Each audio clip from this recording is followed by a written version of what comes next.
Chris, your opponent pulled out the fifth round. Just give me an assessment on your performance. He came out southpaw, which was not what I expected.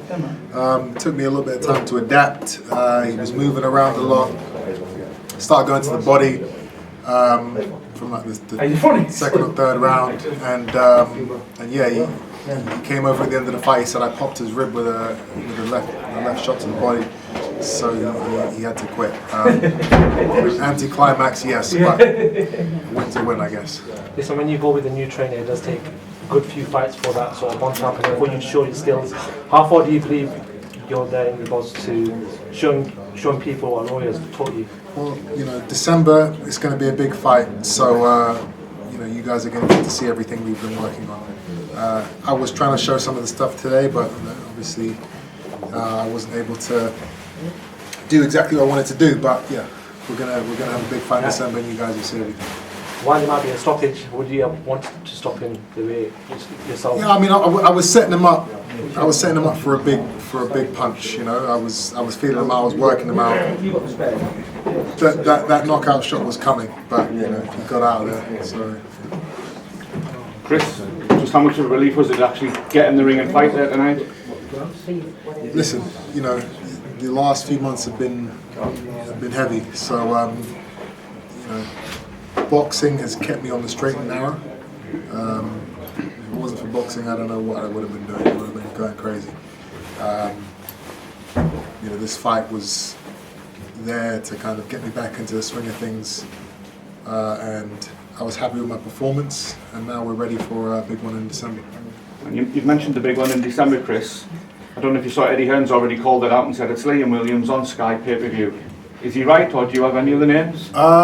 Listen, I can't say if he's right. I don't think I haven't been told officially who it is, so we'll find out. But if it is Liam Williams, that's a great fight. A lot of fans have been calling for that fight for a while now. He's been saying a lot. He's been saying a lot on social media. So that's a fight that I would very much enjoy, just for the pure fact of shutting this guy up once and for all. Last one for me, Chris. Last time we spoke, you just put your £10,000 bet on Billy Joe Saunders to get knocked out of Canelo. Can I ask what you did with the winnings? I gave it all to charity, which is I gave it to Rocking Horse Foundation, which is a children's charity in Brighton, and yeah, that's what I said I was going to do, and that's what I did. Good man. Congratulations, mate. Chris. Thank you. Chris, congratulations on your win, October Red Boxing. We talk a little bit about styles. You've gone in there, you've been under Roy Jones for a little while. You mentioned that there's certain changes that you've done. Elaborate on that and how that's benefited you as a fighter so far, after dealing with the frustration of your other two opponents the other week dropping out. Roy's taught me a lot over the last year and a half. A lot of it is, focused on the mental aspect of the game, strategy, the reasons why you're throwing certain punches, the reasons why you're training a certain way, or the philosophy behind everything, foot movement, defense. Boxing is 70% mental. I think it's not all about being as big and strong and tough. You've got to have it up here, and that's Roy's game. Roy's a master at that. So I'm learning each and every day. And reflecting on that, we saw that in the first round. You sort of like were toying with him, almost like you was trying to suss him out. Like you said, he came out, you thought he was going to be orthodox, and he turned out to be southpaw. So that first round, you were in there trying to suss him out. Then after, say, into round 2 and 3, you seemed to get that, and it was almost like you was toying with him. You were almost frustrated you quit on his stool, obviously because of the injury, the rib. You almost seemed frustrated because it seemed like you were just warming into that fight. Yeah, like I said, the knockout was coming. I was setting him up for something big. I knew I could take him out. He got out there in the nick of time. What can I say? And the final one from me then, what can we hope to see from you in the next 12 months? Like I said, names have been bandied about, we've spoke about December. Where do you see yourself in the next 12 months in the division? With a world title around my waist. That's where I'll be within the next 12 months. Thank you very much for your time. You're right. Oh, sorry. We saw you use your jab a lot more than in recent fights. Do you think was that sort of planned since you realised he was southpaw? Was it planned? I mean, the guy